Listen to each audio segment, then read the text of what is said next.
రద్దీ సమయంలో సరిపడా ఆర్టీసీ బస్సులు అందుబాటులో లేకపోవడంతో ప్రయాణికులు ఇబ్బంది పడుతున్నారు. అనకాపల్లి ఆర్టీసీ కాంప్లెక్స్లో బస్సుల కోసం చాలాసేపు వేచి ఉండాల్సి వస్తున్నది. బస్సు వచ్చిందే తడవుగా ఒక్కసారిగా ఎగబడుతున్నారు. ముఖ్యంగా ఉదయం 8 గంటల నుంచి 10 గంటల వరకు, సాయంత్రం 5 గంటల నుంచి రాత్రి 9 వరకు ఈ సమస్య అధికంగా ఉంటున్నది. అనకాపల్లి ఆర్టీసీ డిపోలో మొత్తం 90 బస్సులు ఉన్నాయి. వీటిలో 2 ఎక్స్ప్రెస్ సర్వీసులు కాగా మిగిలినవన్నీ పల్లె వెలుగు, ఆల్ట్రా పల్లె వెలుగు, మెట్రో ఎక్స్ప్రెస్లు. అనకాపల్లి జిల్లా ఏర్పడక ముందు విశాఖపట్నం ఉమ్మడి జిల్లాగా ఉన్నప్పుడు ఇతర మండలాల ప్రజలు జిల్లా కేంద్రంలో వివిధ పనుల నిమిత్తం నేరుగా అక్కడకు వెళ్లేవారు. 4 ఏళ్ల క్రితం జిల్లాల పునర్విభజన జరిగి అనకాపల్లి కేంద్రంగా కొత్త జిల్లా ఏర్పడిన తర్వాత వారంతా ఇప్పుడు అనకాపల్లి వస్తున్నారు. దీంతో మండలాల నుంచి రాకపోకలు బాగా పెరిగాయి. అవకాశమున్న మేరకు ఎక్కువ మంది ఆర్టీసీ బస్సుల్లోనే రాకపోకలు సాగిస్తుంటారు. దీంతో బస్సులు కిటకిటలాడుతుంటాయి.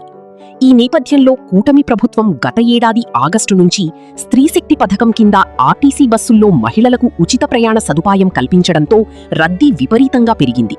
కానీ గత ఏడాది కాలంలో అనకాపల్లి డిపోకు కొత్త బస్సులు వచ్చిన దాఖలాలు లేవు.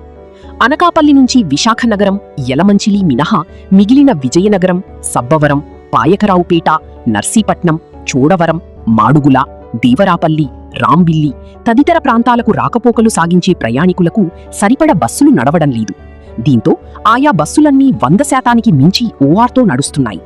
ప్రయాణికులు ఎక్కువగా రాకపోకలు సాగించే ఉదయం, సాయంత్రం వేళల్లో సరిపడ బస్సులు లేకపోవడంతో ఆర్టీసీ కాంప్లెక్సుల్లో చాలాసేపు వేచి ఉండాల్సి వస్తున్నది. ప్లాట్ఫారంపైకి బస్సు రాకముందే ప్రయాణికులు ఎక్కడానికి ఎగబడుతున్నారు. ఈ క్రమంలో వృద్ధులు, పిల్లలు, గర్భిణులు, చిన్నపిల్లల తల్లులు ఇబ్బంది పడుతున్నారు. గతంలో చోడవరం బస్టాప్, నెహ్రూ చౌక్ బస్టాపుల్లో పలువురు ప్రయాణికులు బస్సులు ఎక్కేవారు. కానీ స్త్రీశక్తి పథకం అమల్లోకి వచ్చిన తర్వాత బస్సులన్నీ కాంప్లెక్సులోనే నిండిపోతున్నాయి.